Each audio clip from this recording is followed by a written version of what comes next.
asalaamaaleykum mbooloo mi bu ma waxee mbooloo mi mooy yéen ñi nga ma fekk si fii dëgg la fi ngeen ma fekk bibliothèque la mais bibliothèque bi bu ñu xam la ci biir Thiès en réalité nit ñi ñu ngi koy wooyee centre de documentation et d'information Nourou-Tébouté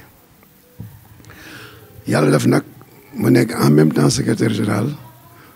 bu ANAPES. ANAPES mooy association nationale des parents d'élèves et d'étudiants du Sénégal. Alors question bi nga ma posé question la boo xam ne bii ñun dinañ ci kontaan trop parce que école bi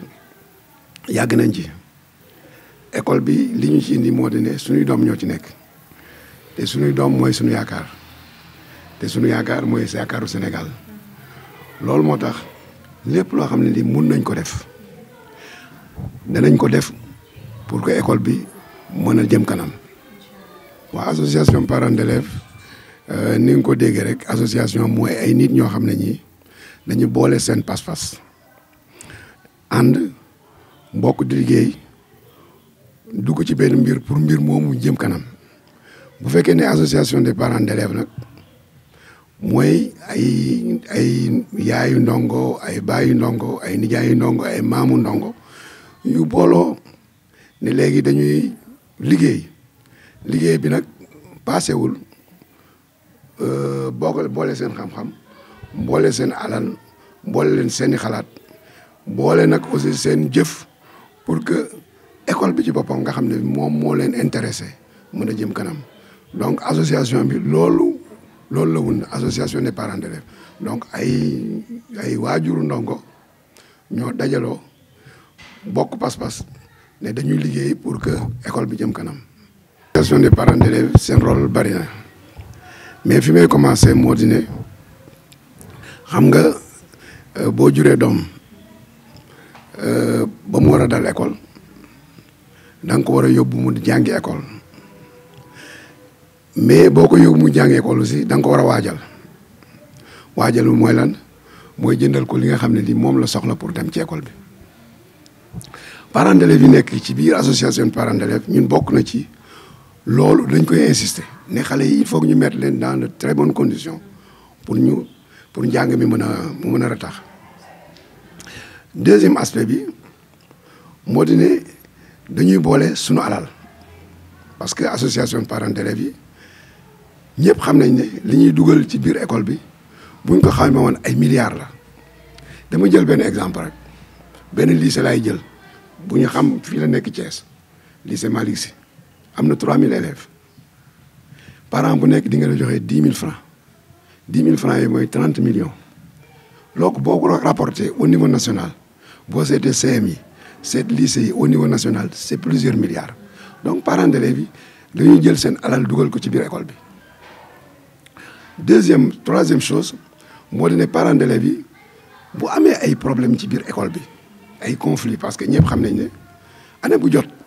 mën nañ ne Sénégal mu am ay grève ci biir école bi mais parents d'élèves yi du ñu xaar léeg-léeg ñu ñëw solliciter leen ñoom ñooy sol seen daal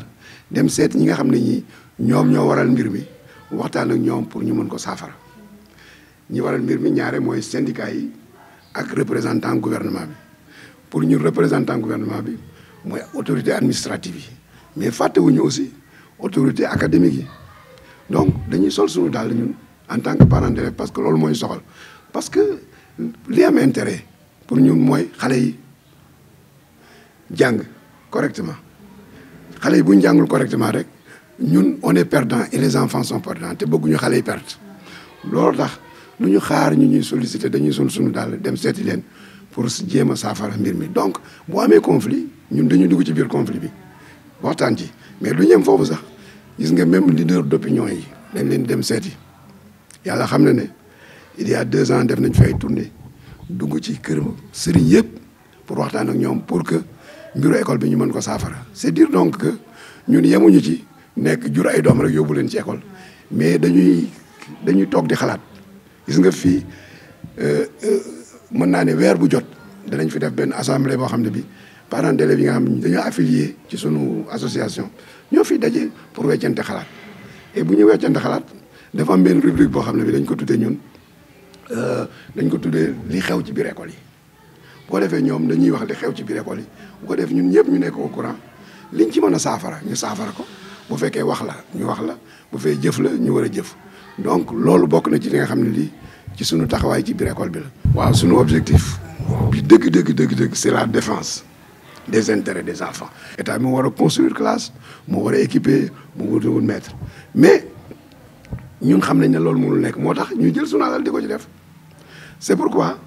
loolu ma naan leen ñun défense fexe ba xale yi mën a jàng correctement loolu mooy sunu premier objectif looloo tax sunu xam-xam sunu alal sunu xel ak suñuy xamee ñu dugal leen ci biir école bi pour que xale yi mën a jàng correctement nag doyul parce que xale yi bu ma waxee jàng correctement mooy xale yi il faut ñu jëlee fa xam-xam parce que boo jàngee te amoo xam-xam boo sa njàng mi da ngay waru donc am xam-xam ba pare am li ñuy wax savoir vivre c'est-à-dire voilà ak savoir faire donc ñun loolu mooy suñu préoccupation bu ñu sañoon xale bu dugg ci école bi di nga am savoir faire ak savoir vivre donc 3 principes yooyu mooy suñu problème donc lépp loo xam ne ñi ngi koy mën a def ñu ngi koy def dañuy pousse autorités yi di waxtaan ak ñoom léeg-léeg sax on n'hésite pas à taper sur la table bu ñu gisee benn problème parce que loolu la ñu gis mais xam nga ñuy ànd aussi ànd di liggéey war ngeen mun créer chaîne de solidarité seen liggéey biir ñun parents d'élèves yi en même temps dañoo créer benn chaîne de solidarité entre nous de telle sorte que lu xew kër kenn xew na sama kër. question yi xam nga maa ngi lay wax concrètement ne la parents d'élèves yi bu ñu xayma woon li ñuy dugal ci école sénégalaise ma ne ay milliards la dama la jox benn exemple xam nga 30 millions c'est pas rien bon maintenant yooyu bokk na ci yi nga xam ne yi ñun ñu ngi koy dugal ci école bi mais boo ko dugalee ci biir école bi xam nga dañu créer ci école yi ce qu'on appelle ay comité de gestion ak conseil de gestion donc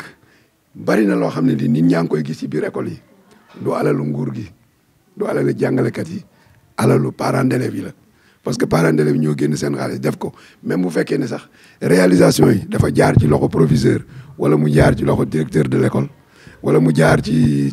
principal mais alalu parents d'élèves la donc bari na réalisation yoo xam ne ñu ngi koy romb ci école yi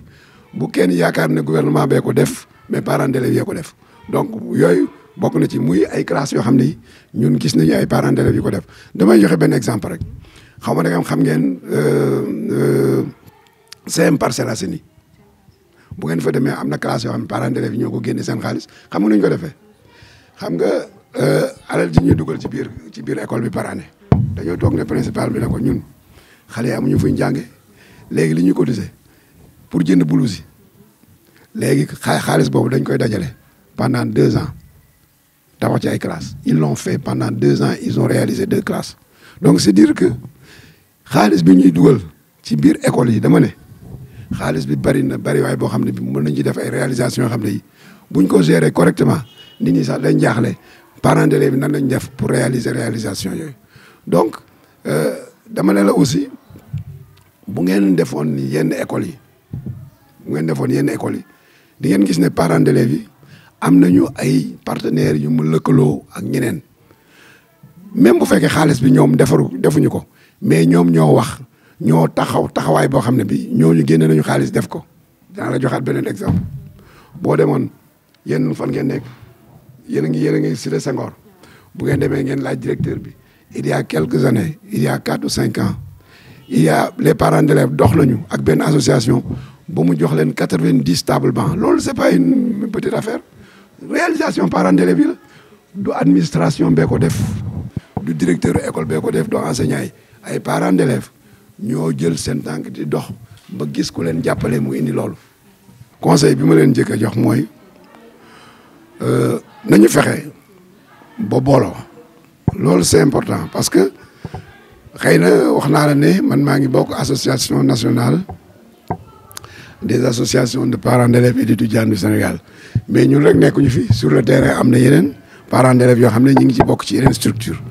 mais parents d'élèves yi nga xam ne ñi ngi suñu structure ak même ñi nekkul ci suñu structure ñun li ñu leen di wax moo di ne